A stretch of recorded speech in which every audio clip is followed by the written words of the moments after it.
மகாபாரதத்தில் விகர்ணனின் கதை. 18 நாட்கள் நடைபெற்றது குருச்சேத்திர போர். அந்த போரில் அது 14வது நாள். அன்று அதிக எண்ணிக்கையில் கௌரவர்களை கொன்று குவிப்போம் என்று உறுதி எடுத்துக்கொண்ட பின் பாண்டவர்களின் கால்கள் பாசறையை விட்டு வெளிநடந்தன. அவர்களை வீர திலகமிட்டு வழி அனுப்பி வைத்தாள் பாஞ்சாலி. வெற்றி கிட்டிய பின்தான் தலைமுடிவேன் என்ற சபதத்தின்படி தலைவிரி கோலமாக இருந்தாள் பாஞ்சாலி. அந்த தருணத்தில்தான் பாஞ்சாலியிடமிருந்து அந்த விசித்திரமான வினா கண்ணனை நோக்கி புறப்பட்டது. கண்ணா, எல்லாம் தெரிந்த எம்பெருமானே, அனைத்து செயல்களையும் நடத்தும் ஆதிநாயகனே, இந்த யுத்தம் முழுவதையும் நீயே நடத்துகிறாய் என்பதை நான் அறிவேன். கொல்பவனும் நீ, கொல்லப்படுபவனும் நீ. சொல், இன்று யார் யாரால் கொல்லப்படுவார்கள்? பாஞ்சாலியின் இந்த கேள்வியை கேட்டதும் பாண்டவர்கள் அனைவரும் கண்ணன் முகத்தை ஆவலோடு நோக்கினார்கள். இன்றைய போரின் நிலவரத்தை முன்கூட்டியே தெரிந்து கொள்ளும் ஆர்வம் அனைவர் விழிகளிலும் தெரிந்தது. எதனாலும் எவ்விதத்திலும் பாதிக்கப்படாத கண்ணன் கலகலவென நகைத்தவாறே சொன்னான். பாஞ்சாலி, உனக்கு ஆனாலும் எல்லாவற்றையும் முன்கூட்டியே தெரிந்து கொள்ள வேண்டும் என்று ஆவல். நல்லது சொல்கிறேன். இன்று இரு தரப்பினராக பிரிந்து போரிடும் அனைவரிலும் மிக மிக நல்லவன் ஒருவன் கொல்லப்படுவான். இப்போது உலகில் வாழ்பவர்களில் அவனை விட நல்லவர்கள் யாருமில்லை. அவன் இறக்கவிருப்பதை எண்ணி என் மனம் இப்போதே வருந்துகிறது. இந்த விந்தையான பதிலால் கடும் அதிர்ச்சி அடைந்த அர்ஜுனன், பீமன், நகுலன், சகாதேவன் நால்வரும் தங்கள் அண்ணனான தர்மபுத்திரரை கவலையோடு பார்த்தார்கள். தர்மபுத்திரரை விட நல்லவர்கள் யார் இருக்க முடியும்? தர்மபுத்திரர்தான் இப்போது உலகில் வாழும் மிக நல்லவர் என்பது மக்கள் அனைவரும் அறிந்த விஷயம்தானே. தர்மநெறி ஒரு சிறிதும் தவறாது. அவரது கதை இன்றோடு முடியப் போகிறதா? போர் என்று வந்துவிட்டால் இருதரப்பிலும் இழப்புகள் நேரும் என்பது எல்லோரும் அறிந்ததுதான். ஆனால் மூத்தவனையே இன்றைய போர் காவு கொள்ளப் போகிறதா என்று பாஞ்சாலி கண்களில் நீர் வழிய யுதிஷ்டிரரை பார்த்தாள். இதயத்தை பிடித்து கொண்டு அப்படியே தரையில் அமர்ந்தாள்.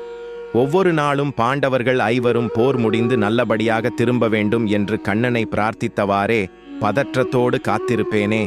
இன்று மாலை ஐவரும் திரும்புவார்களா, இல்லை நால்வர் மட்டும்தானா என்று சந்தேகத்துடன் கேட்டாள்.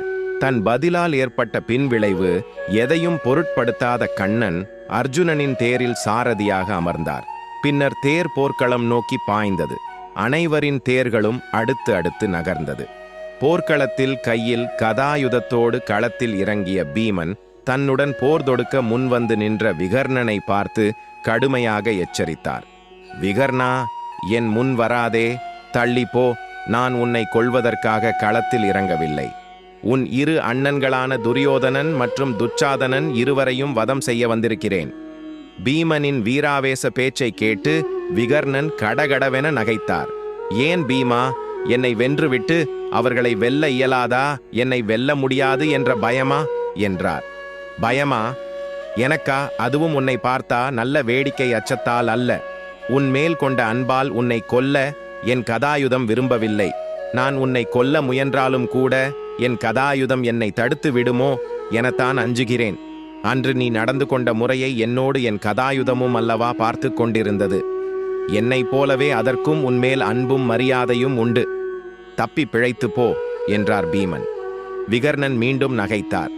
பீமா, அன்று என்ன நடந்தது? எதை பற்றி பேசுகிறாய்? நீ உன் கதாயுதம் என் மேல் அன்பு செலுத்த வேண்டிய அவசியம் என்ன என்றார். அன்று கௌரவர் சபையில் பாஞ்சாலியை உன் அண்ணன் துச்சாதனன் துகிலுரிய முற்பட்ட போது மெய்ஞானியான பீஷ்மர் கூட வாய்முடி மௌனியாக தானே இருந்தார். அதர்மம் தலைவிரித்தாடிய அந்த சந்தர்ப்பத்தில் தர்மத்தின் பக்கம் நின்று குரல் கொடுத்தவன் நீ மட்டும்தான். அநியாயம் நடக்கிறது, நிறுத்துங்கள் என்று அறை கூவியவன் நீ ஒருவன்தான். பெண்ணை மானபங்கம் செய்ய முயல்வது கண்டு பதை பதைத்த உள்ளம் உன் உள்ளம். நாங்கள் ஐவரும் கையால் காதவர்களாக இருந்தோம். பாஞ்சாலியின் பொருட்டாக நீ குரல் கொடுத்தால் அது உன் அண்ணன் துரியோதனனுக்கு எதிராக இருக்கும் என்பதையும் நீ யோசிக்கவில்லை. அறத்தின் பக்கமே நின்றது உன் மனம். ஒரு பெண்ணுக்கு நேரும் அவமானம் கண்டு துடித்தது உன் நெஞ்சம். அந்த உயர்ந்த நெஞ்சை என் கதாயுதம் பிழப்பதை நான் விரும்பவில்லை. தயவு செய்து தள்ளிப்போ, அல்லது இன்னொரு யோசனை சொல்கிறேன், அதை கேள் என்றார் பீமன். அது என்னப்பா இன்னொரு யோசனை? அதையும் தான் சொல்லேன், கேட்போம் என்றார் விகர்ணன். நீ எங்களுடன் சேர்ந்துவிடு, பாண்டவர்கள் உன்னையும் சேர்த்து 6 பேராக இருப்போம். உனக்கும் அரசு வழங்கி முடி சூட்டுகிறோம். பாஞ்சாலியின் மானத்தை காக்க குரல் கொடுத்த உன் தலையில் முடி சூட்டி பார்க்க விளைகிறது என் மனம். என் விருப்பத்தை நிறைவேற்று என்றார் பீமன். விகர்ணன் நகைத்தார். பீமா, நான் அறத்தின் வழியில் நிற்பவன் என்று சொன்னாயே, அது உண்மைதான். அன்று மட்டுமல்ல, எப்போதும் அறத்தின் வழியில்தான் நிற்பேன்.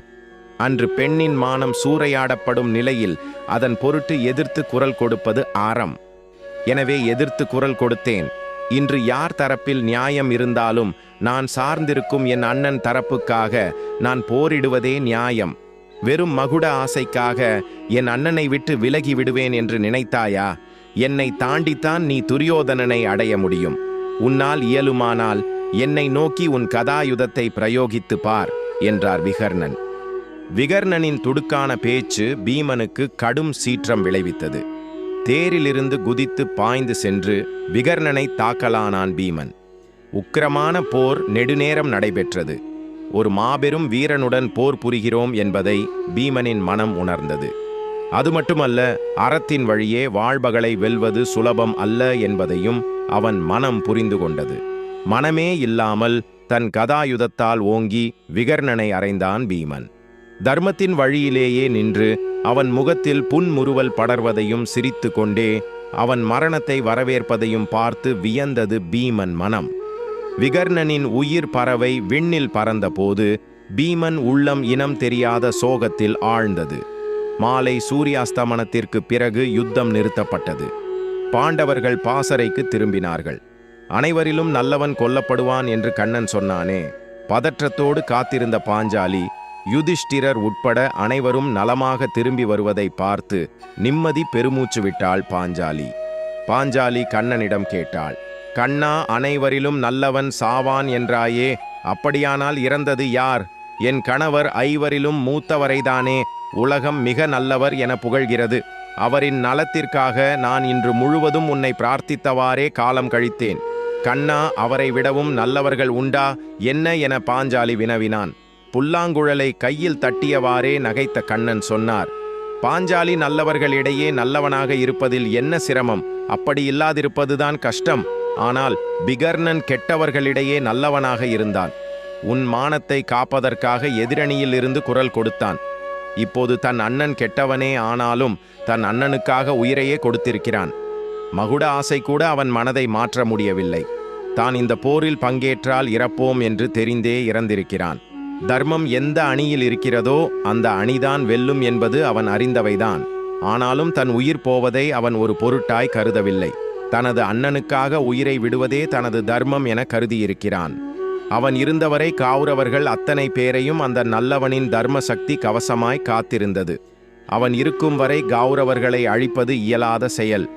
இன்று உன் கணவன் பீமன் அந்த நல்லவனை வதம் செய்துவிட்டான். இனி கெட்டவர்களான மற்ற கௌரவர்களை அழிப்பது கடினமல்ல. சொல் பாஞ்சாலி, சேற்றில் பூத்த செந்தாமரை போல கெட்டவர்களிடையே நல்லவனாக வாழ்ந்தானே, இவனை விட நல்லவர் உலகில் வேறு யார் என்றார் கண்ணன். இதற்கு தர்மபுத்திரர், ஆமாம் விகர்ணன் எல்லோரிலும் நல்லவன், என்னை நல்லவன் என்கிறார்கள். அது உண்மையோ இல்லையோ, விகர்ணன் என்னை விடவும் நல்லவன் என்பது மட்டும் உண்மை. இந்த போரால் அந்த உத்தமனையும் கொல்ல நேர்ந்ததே பீமா என்று வருத்தத்துடன் கூறினார் தர்மபுத்திரன். கதையை படித்த கேட்ட அனைவருக்கும் நன்றி. கதை பிடித்திருந்தால் நமது சேனலை லைக் செய்து சப்ஸ்கிரைப் செய்து கொள்ளுங்கள். நன்றி, வணக்கம்.